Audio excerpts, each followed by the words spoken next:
I think you're great. I think you guys are hilarious.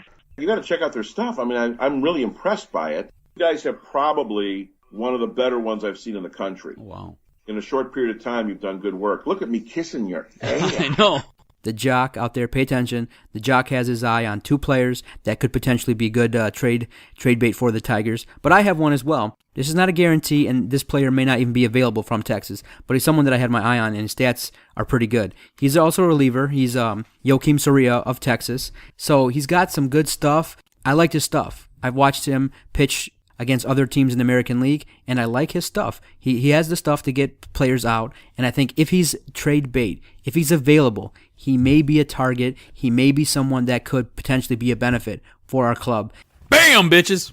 Thank you, everyone. I just want to welcome you to the Detroit Sports Podcast. Thank you for downloading this episode. We greatly appreciate it. Thank you, and if you like the show, tell a friend. All I want to know if you got your popcorn ready. Do you got your popcorn ready?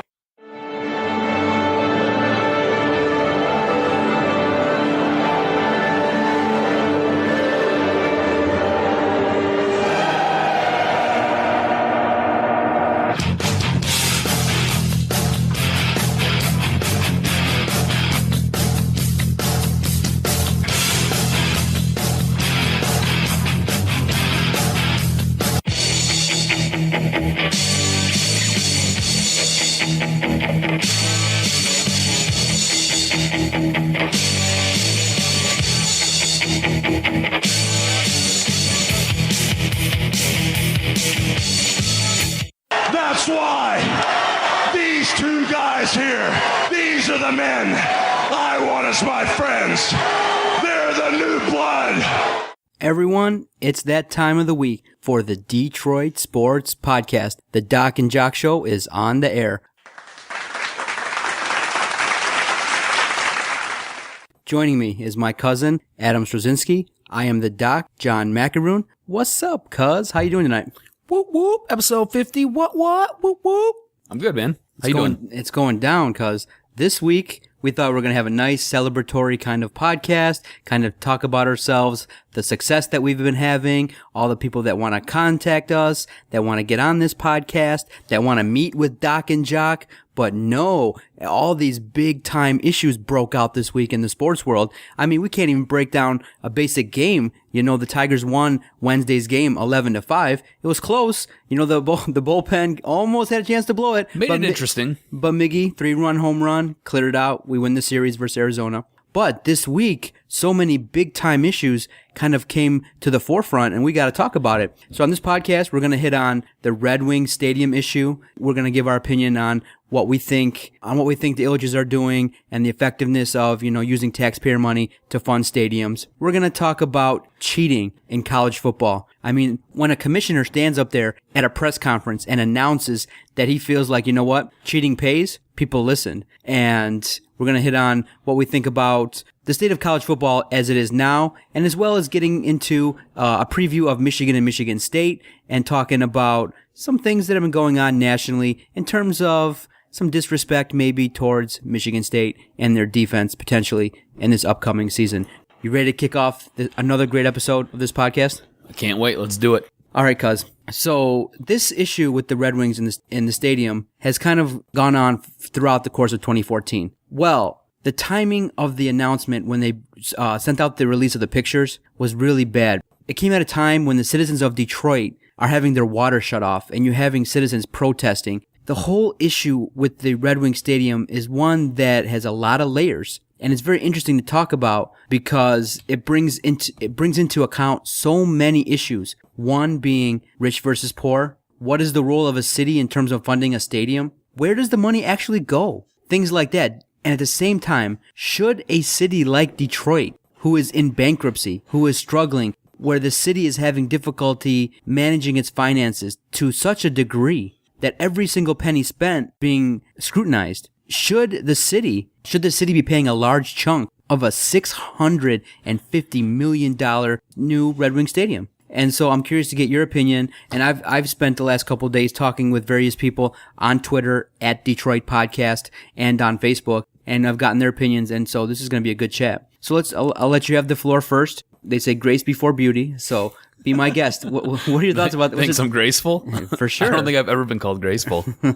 As far as the Wings Stadium goes, it's kind of a mixed bag, and it's really kind of a bitter pill, especially when you look at everything that's going on within the city and the infrastructure of the city. It's a complete disaster. The schools are a mess. There's no money to sit there and pay for pensions that were promised to people. There's no money to upgrade the city. There's no money to upgrade roads. There's no money to basically do anything to make this city function like a top 10 city that it once was. So now you're going to sit there and you're going to tell taxpayers who apparently either A, don't want to pay their water bill or don't have the money to pay their water bill that they're basically on the hook for $283 million of a $650 mega complex that's going to house a stadium for a sports team. It just kind of becomes this issue where you're like, what are we really paying for? Are we paying to keep this team in Detroit? Are we paying to provide them a new arena?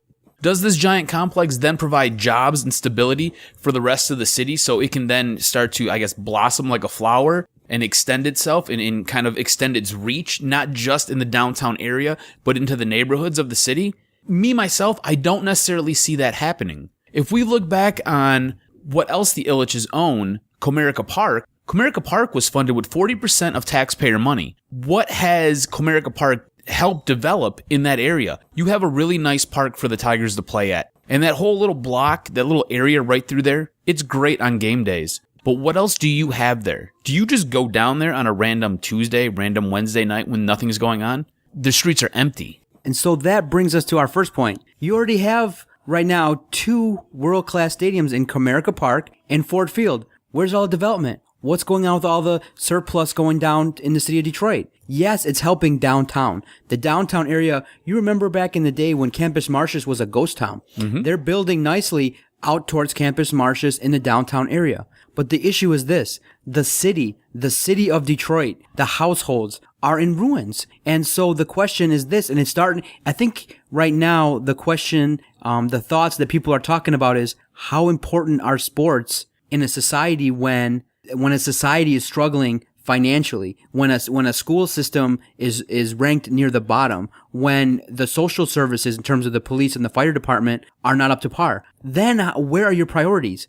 Adam and I are 2 of the biggest sports fans, and we'll sit here and we'll debate hockey all day long. But we have the ability to kind of keep things in perspective. There's a greater good out there. And so for the greater good of the city of Detroit, you have to ask, is building a stadium at the expense of taxpayers, is it worth it? And so right now you have people saying, yes, it is worth it. We want to bring people downtown. But people are kind of hinting at something that nobody wants to talk about. What kind of people do you want to bring downtown? Do you want to change the landscape? Do you want to bring more business people downtown? Do you want to bring more, white people into the city? Well, okay. Yes, we understand that individuals that are coming down there tend to be, middle class and up that go downtown. Is the city, the citizens, are the social services going to benefit from having this stadium? And right now, from everyone that's talking about it, they just say the city of Detroit is getting a raw deal. And why do they say that? Well, at the very basics, the Ilitches are going to benefit from all of the revenue from the stadium,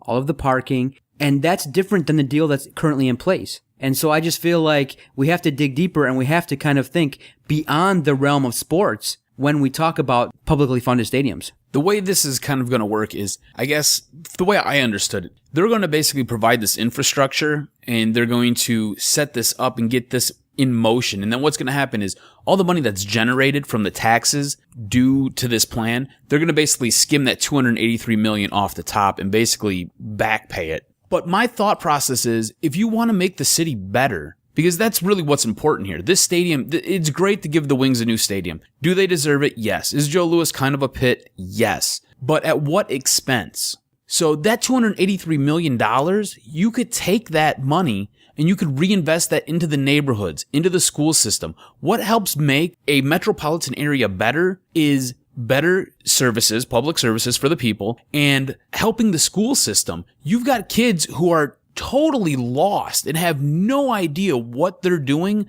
when they graduate either from middle school or high school. They are then put onto the street and they have no place to go because they have no idea what's really going on. They've got textbooks that are older than you and I. So how do you expect that child to function when they're learning at such a steep curve that when they're already disadvantaged when they come out of school? You know, a lot of these kids can't go on to college because either they don't have the financial support or they didn't sit there and do well enough in school because of what's around them. So it's kind of the chicken or the egg syndrome. What comes first? What has to come first to help develop the city? Is putting a $650 mega sports complex going to help generate revenue and going to draw businesses in who then want to sit there and reinvest that money back into the city so then this wealth spreads? Or do you sit there, take that money, and do you invest it into the school system? And then 10 years down the road, when those kids graduate or on the verge of graduating or going to college, you now have a much more educated and a much better class of people that are coming up and taking over and then now redistributing not necessarily financial wealth, but just the wealth for the city. So it's a complete, it's kind of a mess, and this is a very interesting conversation to have. Me personally, so the taxpayers are paying $283 million.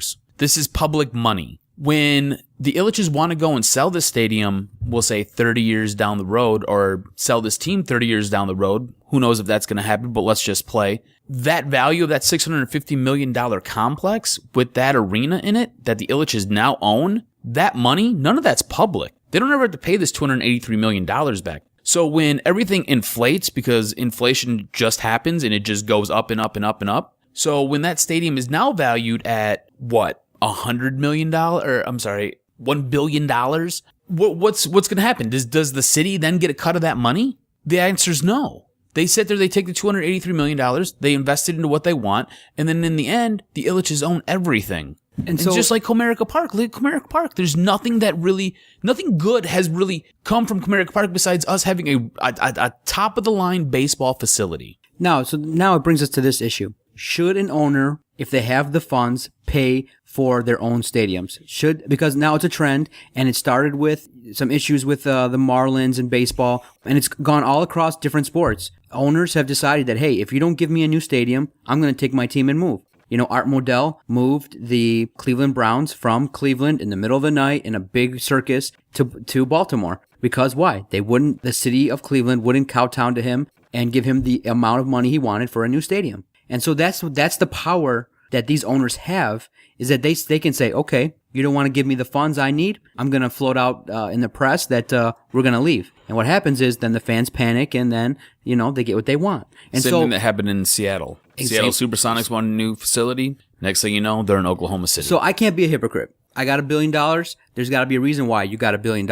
And if someone's going to say to me, you know, the bill for this project is $600, you only got to pay $2, sign me up. That's what I would do. Well, most definitely. You'd be an idiot not to. And it just makes smart business from the businessman's perspective to sit there and take that money. My whole thing is the city has to be smarter, and there has to be another way to distribute some of that wealth. They've got to be able to take some of that money and then reinvest that into the school system. I really think the school system is the crux of the issue here. Now, then here's a point that people have said to me. Is it a sports franchise and a sports owner's responsibility to take care of the city of Detroit? In terms of the socials, is that his responsibility? Or is it more in line with, should the politicians in Detroit come to the table with a better deal and saying, listen, it's not the sports owner's job to regulate and be a politician and regulate what goes on in the city where that money is used. What should happen is the citizens of Detroit should be upset with their leaders for taking this deal. That's where the issue is that why is the city taking this deal? Taking less than what they're taking now. Why? Why did that happen? The city of Detroit is really, really struggling because everyone has mistrust. Everyone has corruption at the top of their list. So everyone's thinking, where is this money going? Where is the majority of the funds? Where are they going to go? And majority of people feel like the city is going to be at the bottom end of where the money's going to go. And that's where the politicians in the city of Detroit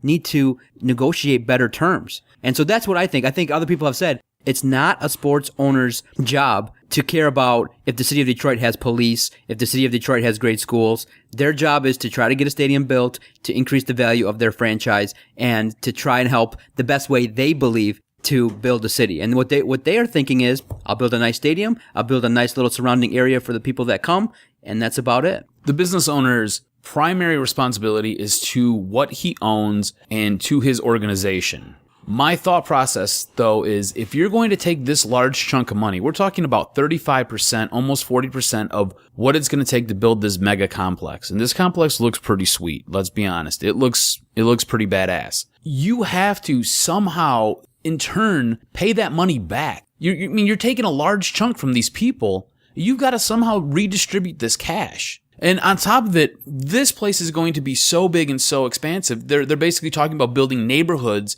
on the sides of this building. So you've got one neighborhood on the east side, one neighborhood on the west side, one neighborhood on the north side, one neighborhood on the south side. And you're going to put little bars, little restaurants, and all this in there. The people who are paying the taxes for this are the business owners who are already down there, are the people who are already living down there. So now you basically have business owners paying for their competition who will probably put them out of business at some point. Because what people don't realize is when it's a game day, all those little bars that you go to, all those little bars that you see people staggering out of on their way to a game, that's how they make their money. They don't make their money Monday through Friday, just kind of sitting there, working from 11 to 2 in the afternoon. They don't make any money there. That's a loss. And if it's not a game day, they're in the red. They're not in the black. So they make their money off those Wings games, off those events, off those Tiger games, off those Lions games on Sundays. That's how they make their money. That's how they live. And without that, all those little buildings and all those little bars and all those little shops and all those little things that are all around, you can expect a large portion of those to collapse and fall in on themselves. So now what you did was you built this awesome complex right there just north of downtown, right off of Woodward. And it's great. It's awesome. It's the city's crown jewel. But around that crown jewel is nothing but abandoned buildings, places that are boarded up, closed off, parking lots with broken bottles. All you did was just kind of repeated the cycle. You didn't really fix anything. All you did was you just moved it. And now you just have a prettier, shinier rock to play with. That's all you did. And so some of the PR that's come out and some of the way that this is being spun is, there's going to be roughly a creation of about 8,300 jobs during the construction of the complex and things like that. But if you dig a little deeper, they can hire whoever they want. Mm-hmm. They can outsource it to whoever they want. And you think they're going to pay top of the line money for construction? They're going to look for the cheapest price and hopefully, don't repeat the past and don't use corrupt tactics in terms of giving out the contracts. They're going to say, well, hey, we're creating jobs, we're creating residential property, we're increasing the value of the surrounding areas, we're doing a great job. And so that should be the only reason. So let's say, for example, you are creating the new Red Wing Stadium and it's your deal to make. How would you, in your mind, construct it in a way that you think would be fair to yourself and to the city of Detroit? Am I on the part of the Red Wings organization? Yeah, you're the city. You are building the new Red Wing Stadium. You're the owner. All right, and I have to somehow facilitate a deal that will give back to the city as well as take care of my building. Exactly. How would you handle it? Would you go half and half? Would you pay half would you try to pay half? Would you try to pay the whole thing if you have, a couple $1 billion? Or would you would you be willing to maybe up the price of your pizzas from $5 to $6 to kind of maybe offset some costs or raise some funds? What would you do, if it was you? I think there's got to be a way for you to take part of the profits that you make from this mega. When we say it's a mega complex, this thing is huge. It extends beyond just a stadium. Yeah, it's ginormous. Like everything that they have going on down there. I mean, they're talking about putting in lofts and putting in apartment buildings and putting in condos. This thing is, if it gets built the way that it is promised to be built, it's going to be awesome, and it'll be something that's worthwhile to see. There has to be a way though to take some of that profit from what you're going to earn and then redistribute it back into the city. I don't care if you basically take 10% for the next 35 years and you basically give it back to the city, and you sit there and you tell the city, here, we're giving this money back, but it has to be used in the school systems. Because a lot of times what happens is, here, we're going to do the lottery. What is it, like 10% or 50% of the lotto goes to the school system? None of it goes to the school system. Like 10% of whatever they promise goes to the school system. So there has to be some type of way where this money gets put into the right hands that then puts the money into the school system. I really feel like the school system is what is lacking, and this is what leads to a lot of the issues with the city. Okay, now, with your comment, President Obama is going to call you and put you on his cabinet because now you sound like a socialist. He's like, let's redistribute the wealth. That's, okay, now, I disagree with how you would do it. Now, if it were me, now I'm thinking out loud, and I'm kind of contradicting what I said earlier, but if it were me, in the true capitalistic form, I'm the owner, I got $4 billion, I pay for the stadium, and that's it. I own the stadium. and everyone else can mind your own damn business. Because as a sports owner, it's not my job to regulate the city of Detroit. And people are saying it's going to take 20 and 30 years to do this, and it may never happen, and things like that. As an owner, I'm not going to milk the city of Detroit. I've made my billions off of the city of Detroit. I'm going to say, listen, I'm going to provide the citizens who want to come a great sports entertainment complex. And everyone out there, I can provide my business insight. I can provide what I know to help what helped me succeed to the city out there. I can provide leadership. I can provide increased education about families, about the importance of going to school. I can provide you information about how to be successful, and I can help that way in the community. But it's not an owner's job to regulate what goes on in the city, because it's really too hard. There are so many layers in Detroit that, listen, the bankruptcy is still going on, and they can't figure out where's all this money going? What is going on with the city? And so that's not the job of sports owners. The job of sports owners is to construct and build the best organization possible. And so what these owners should do is really stop using the city as a way of funding your stadiums. Because listen, you became rich by whatever means, real estate, investing. You have the tools needed to raise those funds on your own. And you have a way of getting loans that other people may not have. So I would say that it's time to tell these owners, listen, pay for it yourself. I know most of the times you can't say, hey, let's compare sports to real life and things like that. But I can't go out and say, hey, I want the city of Macomb to pay for my house. And you know what? I'll decide that, you know what? I'll keep my house nice. And in return, you pay for the majority of my house. I can't say that. I can only say, listen, I can only go do the best that I can do to afford the house that I chose to live in. That's true. They can just go to the bank and get a loan like everybody else. They can go to the bank and get a loan. They just get a few more zeros at the end of their loan. That's it. And instead of making so much money right up front, they make it over the course of a long period of time. And the Red Wings are going to be here for the foreseeable future. They're not going to go bankrupt. So that's just my opinion on things. Do you see this stadium and this giant complex kind of turning Detroit into what Chicago is similar to? Chicago has a really great downtown area. It's really nice. If you kind of go outside that downtown area, it's kind of poverty-stricken depending on which way you go. If you go south side, it's a little bit rougher. If you go north side, it's much more nicer. So do you see this stadium maybe turning downtown Detroit kind of into the eastern Chicago? Or do you just see this just being another facility surrounded by everything else that's bad? No, here's how I see this. I see a beautiful downtown area. I see the revitalization of downtown. They're talking about infusing money with this rail to get people down there. Their overall goal, though, is to get people to live in Detroit. Mm-hmm. Is that happening? Yes. But is it happening at the level they need to sustain Detroit's own economy? Not yet. And it's not happening yet. And so now you have the other layer of this, and that's the whole race issue, is that the majority of hockey fans, it's safe to say, are white. And so the majority of people that live in Detroit are African American. Are they going to support this going forward? And that'll be interesting to see. And that will they say, hey, what's going on here? What are they expecting? Are they expecting, these want all these business owners to come down there and all you care about is downtown? What about the city? What about the services? And like you see now, they're protesting the water shutoffs. People are starting to become more active and involved in what's going on. And so that's a good thing. But what I see happening is I see a beautiful downtown. I see the Red Wings getting the stadium that they deserve. And I see that when they look and they do the research, they're going to say, okay, wow, the city of Detroit kind of took the raw deal on this in order to get something. And that's unfortunate. And it's up to the leadership in the city of Detroit going forward to understand what's happened, what they have done, and not repeat the same mistakes they've done before. And I think it's starting to happen. Politicians are starting to question. People are starting to understand, hey, wait a minute.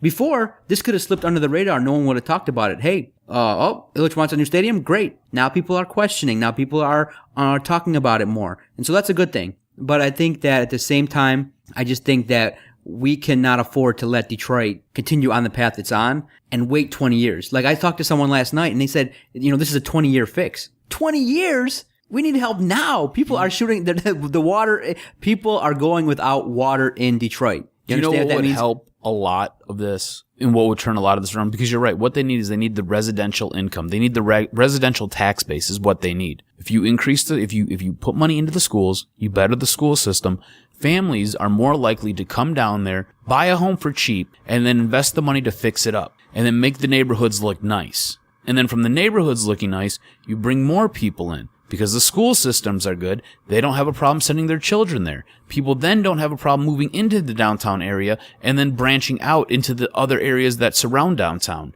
But it all starts with the school system. They've got to put the money into the school system to get the families in to help with the residential tax base. They don't have a residential tax base. If you drive down a street in Detroit,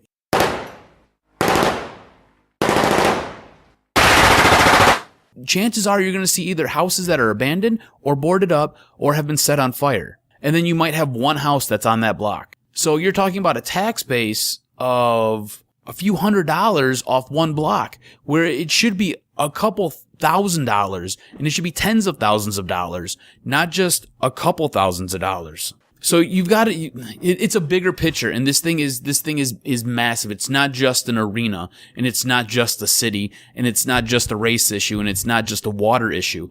There's so many layers here that it takes a ton to fix this up, and the city has gotten so far behind the 8 ball. I don't know if we'll ever see it.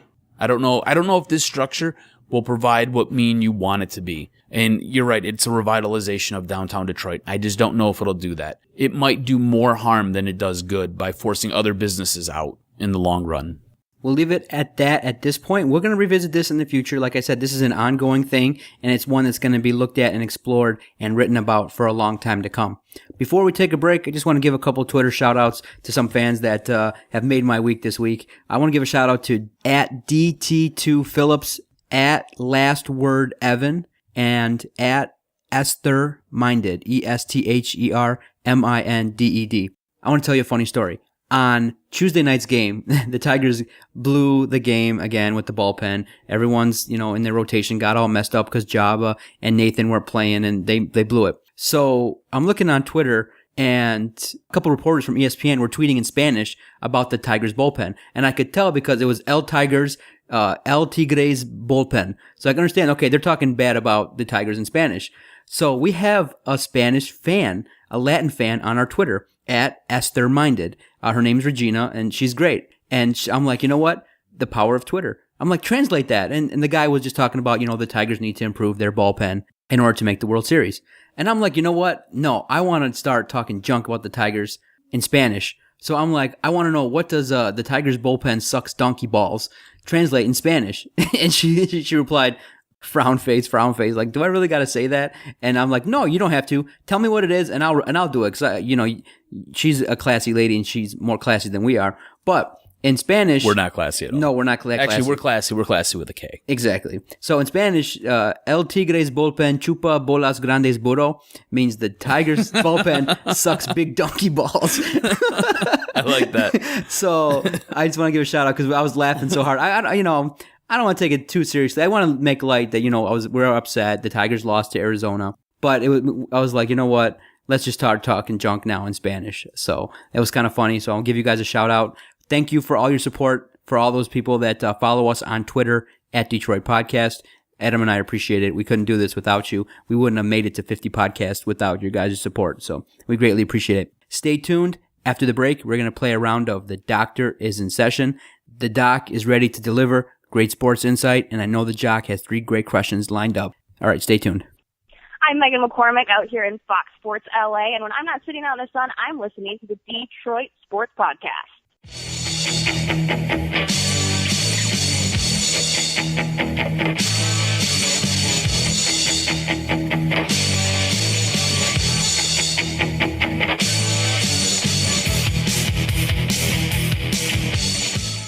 All right. Thanks everyone for sticking with us here on the Detroit Sports Podcast. We just want to give special thanks to the Detroit Sports Nation. We appreciate all the writers that have been coming on our podcast, giving great insight, and we enjoy talking with all the fans, all the writers, and Adam and I really enjoy doing this podcast because we get to branch out, we get to have great sports debates, and starting with the Detroit Sports Nation, our collaboration with them has been excellent, and we want you out there to support those who support us. So if you go to their website, DetroitSportsNation.com, they have great insight, great pre- and post-game coverage, a lot of great articles, and it's just an overall great website.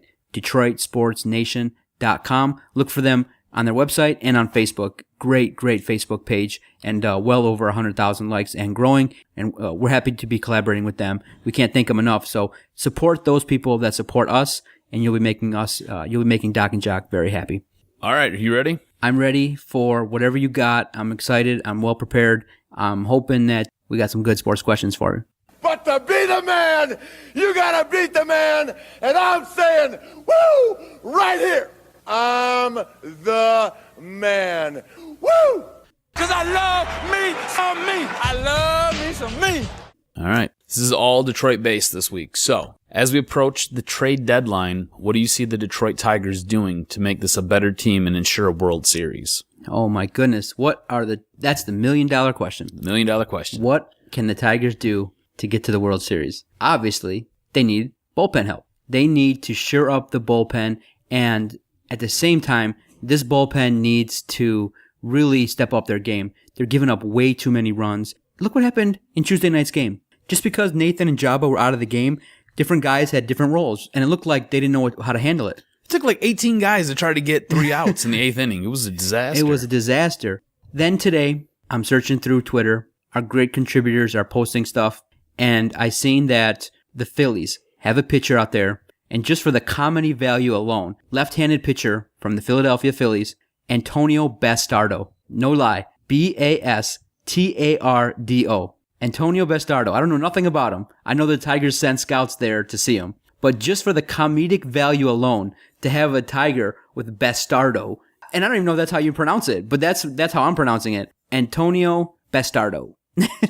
That's who they should target. Just for the comedy value alone, they should go out and get him. Especially now, all the Tigers fans and all the kids out there with those jerseys, we can have a little joke on the side. All kidding aside, now rumors are abound, and it's just disappointing that everybody in the major league is targeting bullpen help. It's just the way it is. And so things are starting to float around about Jonathan Papelbon and his whack deal. That would be a slight upgrade. Soria from Texas is still out there. Good old friend of ours, Benoit, is still out there from San Diego. A lot of those guys have good numbers, decent numbers, and could help this bullpen. But at the same time, I just think that if we can shore up the bullpen and get someone who is reliable and who will perform, then I'll be happy. And so this is his biggest test right now. And in my opinion, Dave Dombrowski, in just surveying the environment, got to go all in. Bring a lot of talent in. Bring hitters in. Bring in outfielders. Bring in bullpen help. If you need to maybe shore up starting pitching, you got to do anything you can. It's time to go all in. This may be the last year we have the potential of being a World Series caliber team. Dombrowski has to go all in. And if it involves trading with Tampa Bay, if it involves bringing Asdrubal Cabrera here, if it involves bringing your boy Zobrist here, you got to do what you got to do. Now, not saying that we have to give up there's some guys that are not touchable. Castellanos, Porcello. You don't trade those two. Everyone else, I let them go. Besides Castellanos, I would say, okay, Castellanos, Miggy, Porcello. Everyone else, I would expend. Verlander?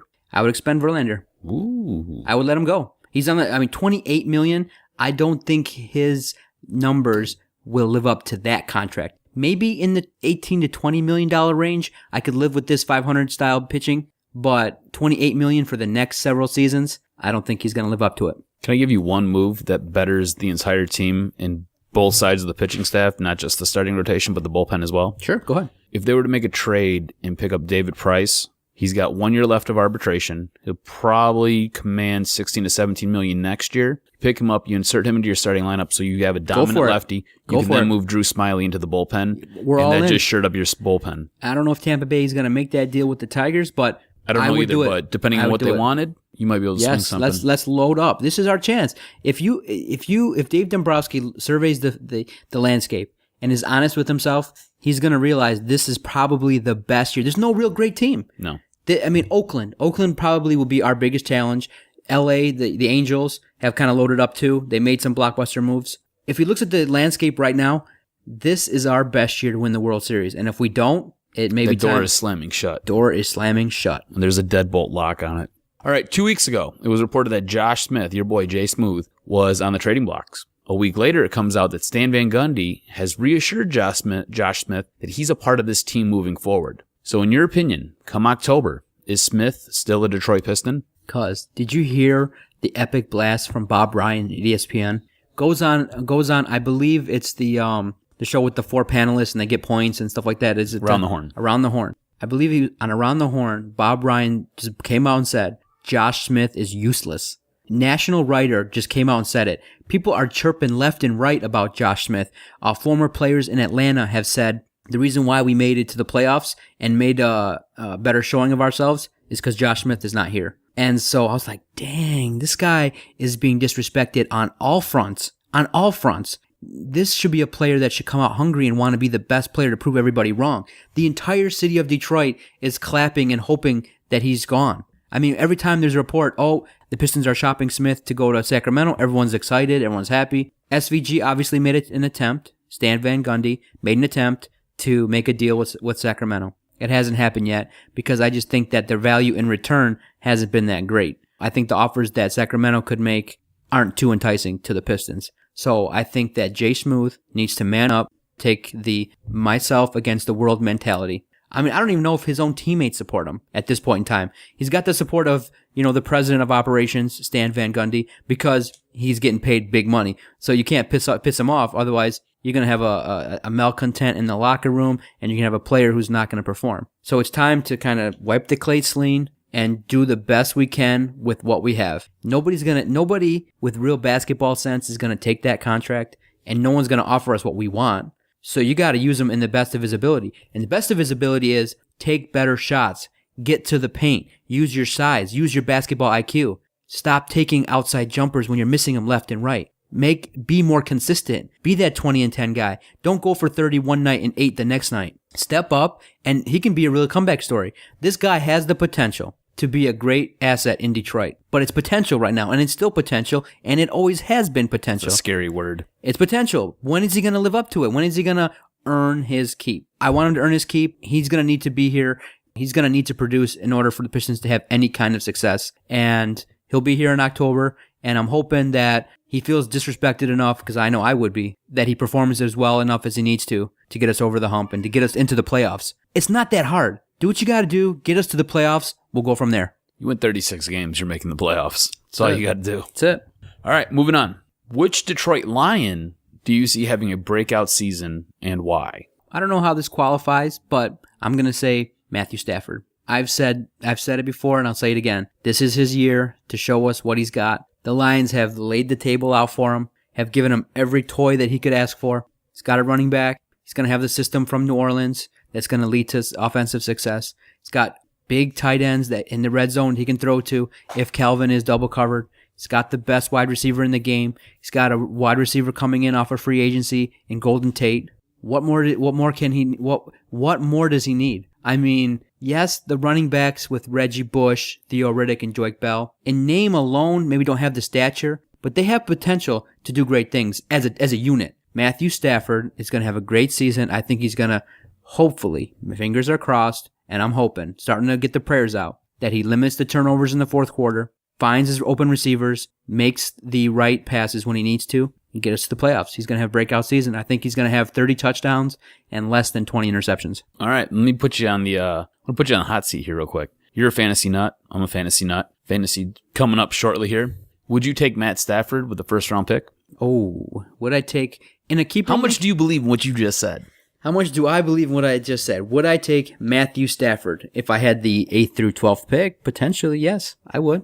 All right. 8 through 12, I think he's slotted right now, 8th pick. If he's there at 8, I would consider it, depending on if I had a good keeper receiver in a keeper league. Now, if it's just straight up, you always go first round running back if you can. And then running backs are decent. So that's a good question. Would I do it? I would say, depending on how much money I'm paying for the league. If it's a free league, I do it. But if I'm paying like $100 and up, I can't do it. I can't put my money. I like how you just flip flopped on that. No, I didn't flip flop. I can't. You're put. so wishy washy right now. I know he's gonna have a breakout season, but fantasy's different. You need the sum of parts, and so you might in quarterback situations you gotta look out for the guys that are gonna throw the ball, and you never know. This season, we all want Matthew Stafford to throw 30 touchdowns. Maybe it all goes to Joique Bell. Maybe Joique Bell gets the handoffs. Ebron gets him to the 5, and he just can't get it into the house. And it's just one of those situations where, back in the day where certain teams... Calvin last year? Yeah, exactly. Sometimes... 17 balls to, within the 5-yard line. Sometimes you just can't get in the end zone throwing it, and you just got to, run the ball. All right. Well, that's all I got. Would you? Would you? First round's tough. It is tough. I've been thinking about it because I'm already kind of starting to do a few mock drafts and stuff like that. If I'm drafting later, if it's like my 12th pick, and if it's a keeper league and there's nothing that's, there's no player that stands out above him, because you need a solid quarterback. I'm a little bit different than you. You say running back first round, I say quarterback, running back first round, because you need a good quarterback. I might do it, but it'd be later in the first round. It wouldn't be a top 5, probably wouldn't be a top 8 pick for me. It'd be somewhere on that back half. So in our league, who are you keeping? I know I called in and got some fantasy advice from friends of the podcast. I'm keeping the Chicago receiver. I'm keeping Alshon Jeffrey, baby. He'll be my receiver. He'll be my first receiver that I'm keeping. You know what? I don't know. I was looking at my team the other day. I've got a pretty solid team, and I've got some guys who I either picked up off waivers, or I've got a few guys that I drafted really late. So I'm gonna have a hard decision. I don't know. I know Zach Staley from St. Louis. He really came on late last year, and I know I ended up picking him up so I could keep him for a 16-round pick. So I might do that because he's a number 1 running back. I'm not really sure, though. I mean, I've got Le'Veon Bell on my team. I also have Jordan Cameron, was a monster tight end last year. So I'm not sure yet what I'm going to do. And stay with us at the Detroit Sports Podcast. We know a lot of fantasy experts that are going to come on the podcast during the season. And for you fantasy nuts out there, we'll break it down, hopefully, when football season begins, and talk a lot of fantasy football. And we love it. Doc and Jock love fantasy. And that will definitely be part of the show down the line. Stay with us after the break. We got to hit on the controversy in terms of cheating in college football. Adam and I are big, big fans of college football, and the issues that came about are definitely worth talking about. Stay tuned. We'll be right back.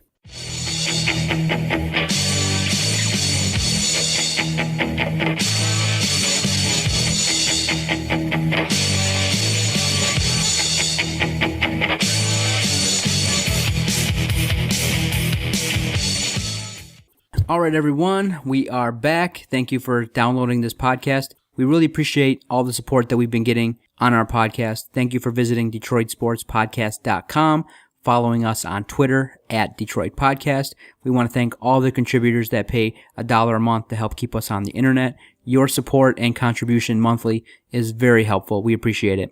The other way to support us, if you're on our website, DetroitSportsPodcast.com, and you want to do some online shopping, definitely click through those Amazon banner, click through the eBay or Groupon banner. Any online shopping that you want to do, definitely go through our website, DetroitSportsPodcast.com, and those sites kick us back a little something for our support, and we appreciate it. That's how you support us at the podcast, and we cannot continue to do this without your support, and we are always grateful. We want to thank you for your continued support of our project. And also, if you like what you hear, if you like downloading it every week, tell a friend. Tell someone that you know, a friend, a family member, hey, this is an interesting podcast. It's on demand. You can pause it, rewind it, listen to it anytime you want. It's on-demand audio, limited commercials, and it's a podcast that's dedicated to all things Detroit sports. And hopefully we continue to gain the support that we have, and then hopefully we get to do 150 more. Adam and I are having a great time. We're at episode 50, and I only see great things ahead for the podcast. All right, cuz I feel like at the end of that, you should be like, to infinity and beyond. To infinity and beyond, baby. All right, cuz the controversial comments keep a coming. Big 12 Commissioner Bob Bowlesby came out in a press conference and basically was just like, you know what? The infractions committee of the NCAA hasn't done jack shit. They haven't met in a year. They just are, if they haven't met in a year, they aren't punishing anybody. They aren't meeting with anybody. It pays to cheat. And so what he's saying basically is that the infrastructure is not in place to catch cheaters. And he says, you know what? If it's going to take over a year for them to meet, you have a good 5-year window of getting away with stuff.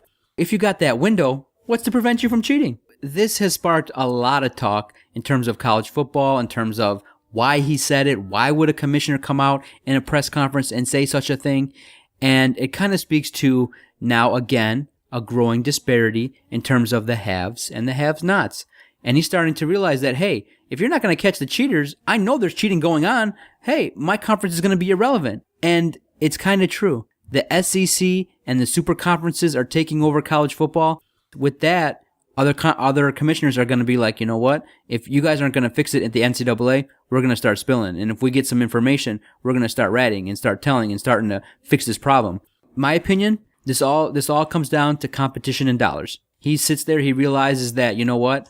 Right now we're in an era of super conferences. Some college teams that are in his conference, we can't compete, and that's the bottom line, winning. And so if he feels like the disparity is too great, if he feels like he can't compete because other universities are cheating, and you see your revenue go down, you see the number of teams in your conferences go down, it's going to upset you, especially when there's so much pressure. You got to understand, when you're a commissioner, when you're an athletic director, the pressure is so great. The pressure is so great, and the rewards are so astronomically high when you have success at a university. I mean, we're talking like tens of millions of dollars in your pocket, in the university's pocket. And so it begs the question, you know, if you're at a university and you were the head of a football program, would you consider cheating to get ahead? I probably would. I mean, let's just look at what happens in our own backyard. Let's go with the Big Ten. Let's look at Ohio State. This great article came out by Charles Robinson covering the infractions that Ohio State did.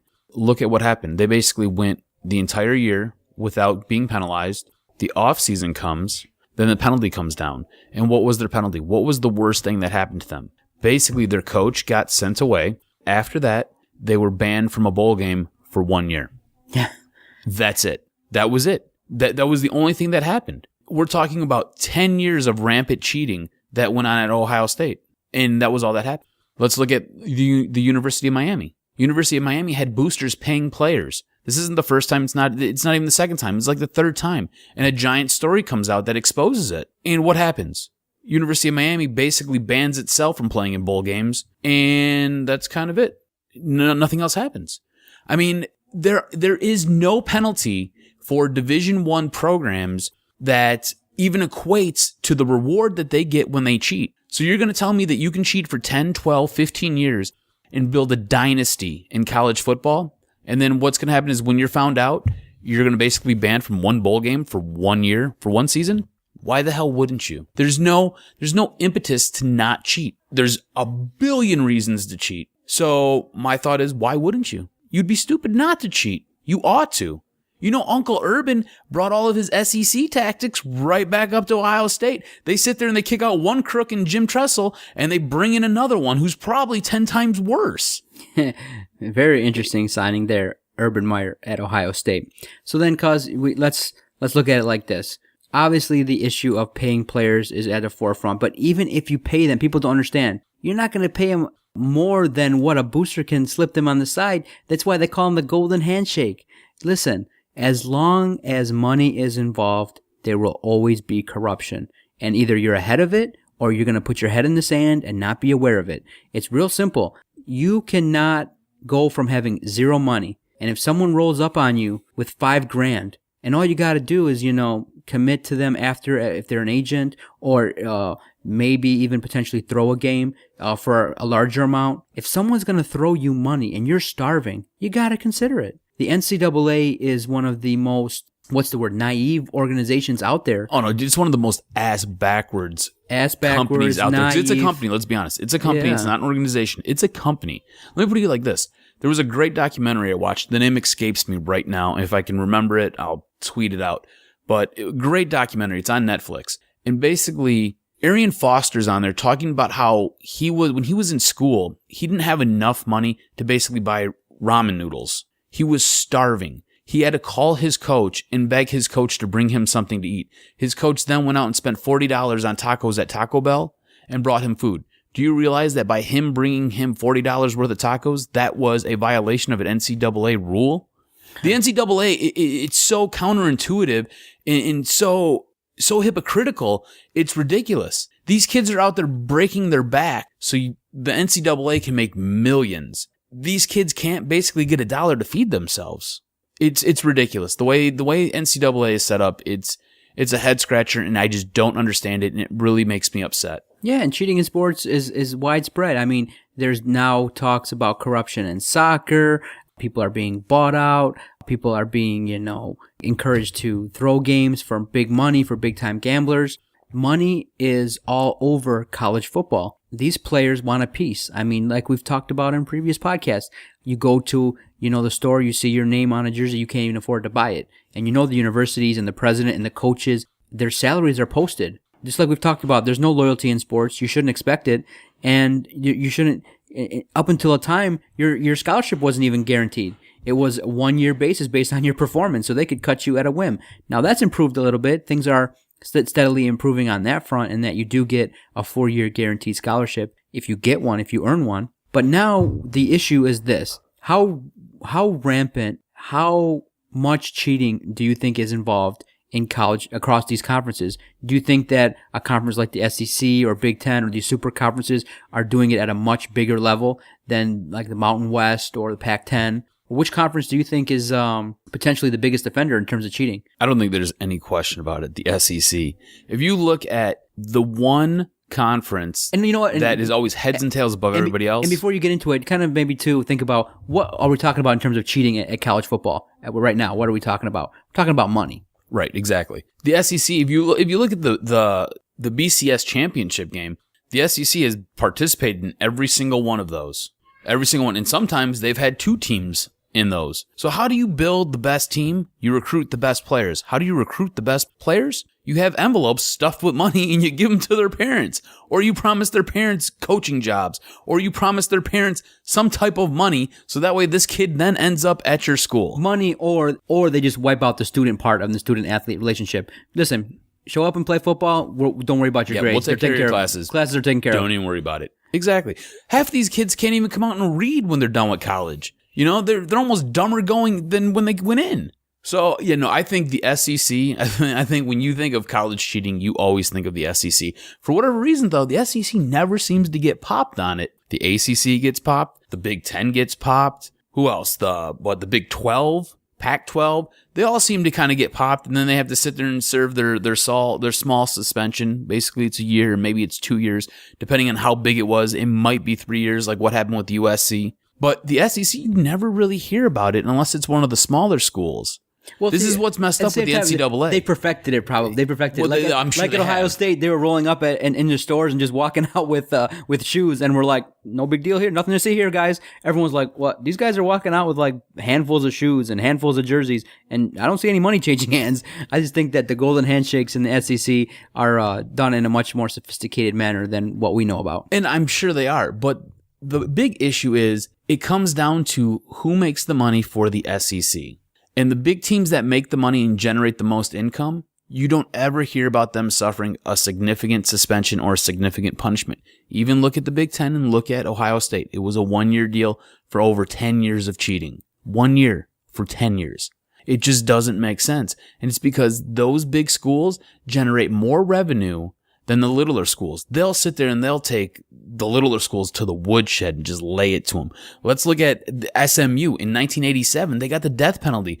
They basically said, you can't have a football team this year. And it basically crippled that program. It crippled it up until probably 3 years ago when it started to revive itself again. You're talking about basically demolishing a program of a littler school because it's insignificant. It doesn't make you money. Or it doesn't make you enough money. Whereas a big program like, we'll say, LSU, Florida, Alabama, Ohio State, we'll even throw Michigan in there.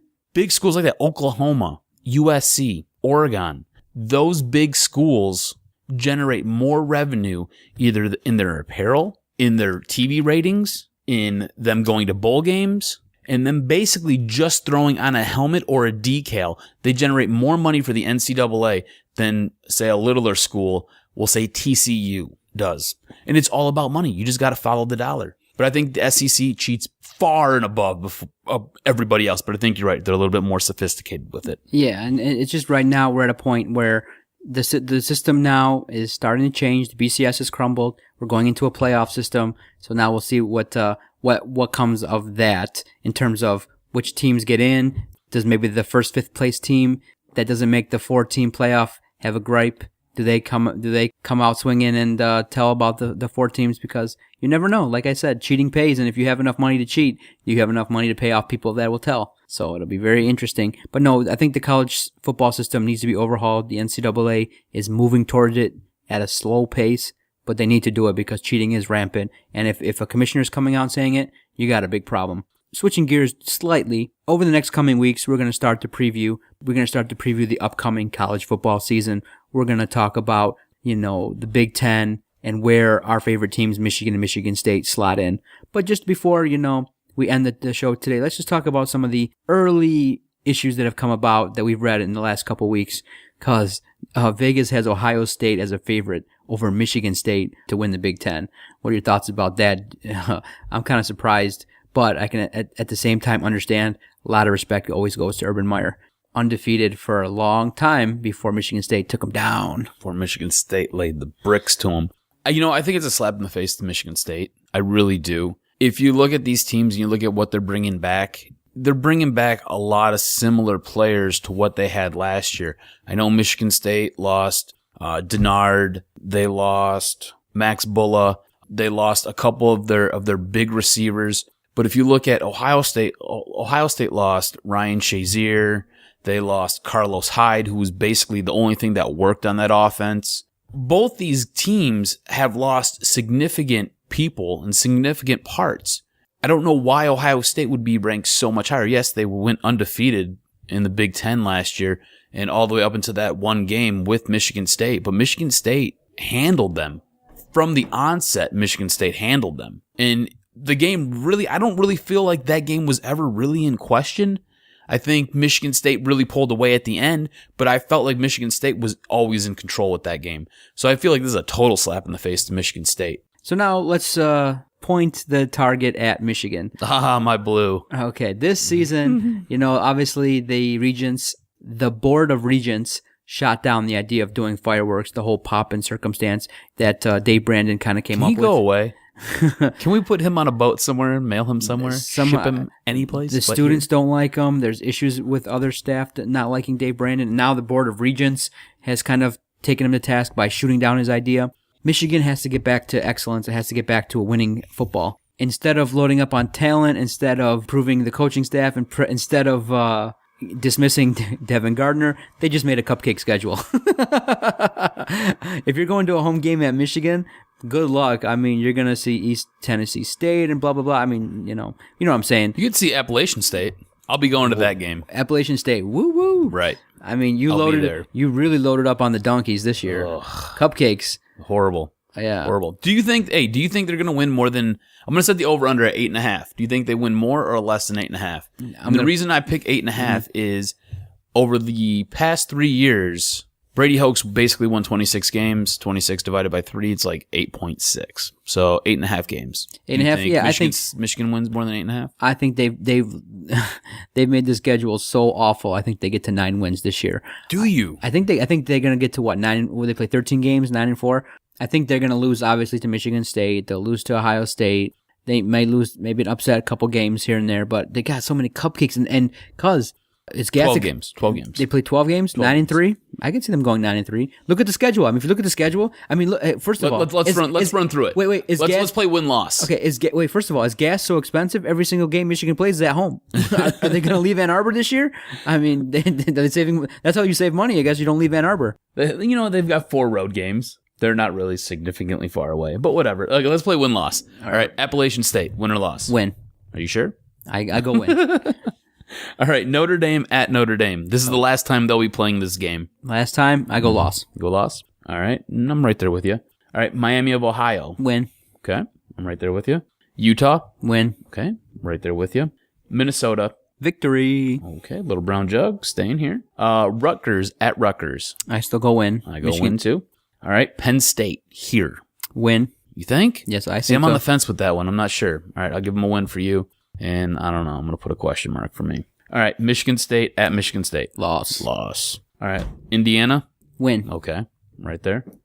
Northwestern at Northwestern. Win. Are you sure? I'm sure. Northwestern, Pat Fitzgerald puts out a good product, man. At this point in time, they're going to be upset after the loss of Michigan. They'll be reeling, but they'll come back strong at Northwestern. Wasn't it a miracle pass that got them the win last year? Basically forced into overtime. They won in overtime last year. Oh, they're at Northwestern. All right, you're going to go win? Win. I think I'm going to go loss on that one. So how many wins do I got with them? And I was at 1, 8? 2, 3, 4, 5, 6, 7, 8. You're at 8 right now. Okay.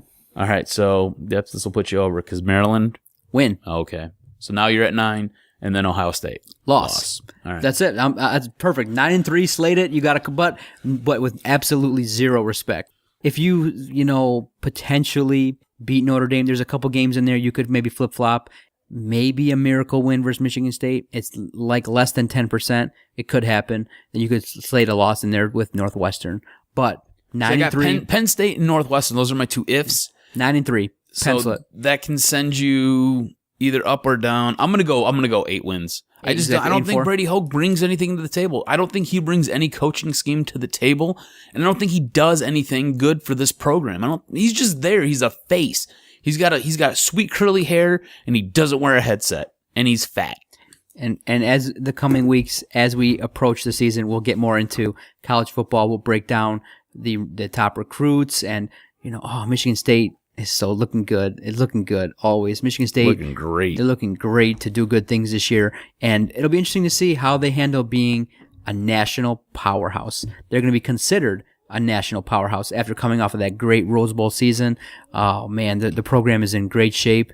It's looking good. It's looking good, and at the same time now, just juxtapose that with Michigan and morale's at an all-time low. You guys put together a garbage schedule that everyone's laughing at. Brady Hoke, you know what? He probably needs this season to just kind of, what do they call it? He needs this season to right the ship, kind of calm the waters, get a nice 8-9 win season out of the way, let the boosters kind of ease up a little bit, because there's a lot of rumblings out there. You know what the best part about Brady Hoke was? What's that? His best season was with all of Rich Rod's players. Yeah, exactly.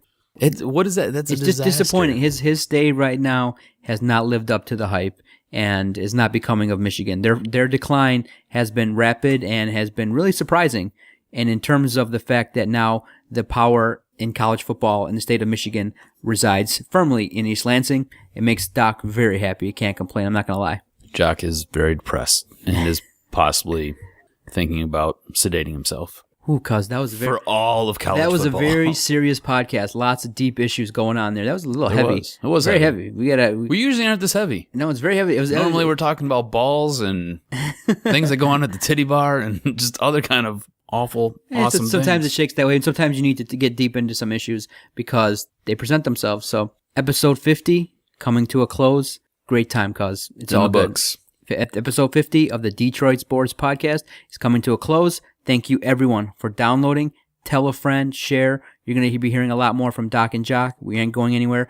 While other sports broadcasters are taking weeks and 2 weeks off, Doc and Jock firmly in our chair breaking down Detroit sports. Always remember that. Doc and Jock will be here. We're not going on vacation. We don't take 2 weeks off. Doc and Jock ready to deliver hardcore sports dedicated to Detroit. We What can I travel say? to other continents. We have babies. There are other things that go on in our lives, like getting your testicles cut open, and we're still here. We're still in the chair. Still in the chair. Rapping sports. Always remember that. Doc and Jock ready to deliver every Thursday, new episodes. Subscribe via iTunes. Tell a friend. We appreciate your support. Thank you. Go Tigers. Let me tell you about what I got going on right now in my pants here. My crotch hurts.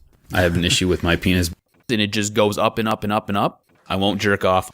Will you do it in the ass? All right. Show me the money. $1 billion? How do you swallow? El Tigres bullpen chupa bolas grandes burro. Perfect. Love it.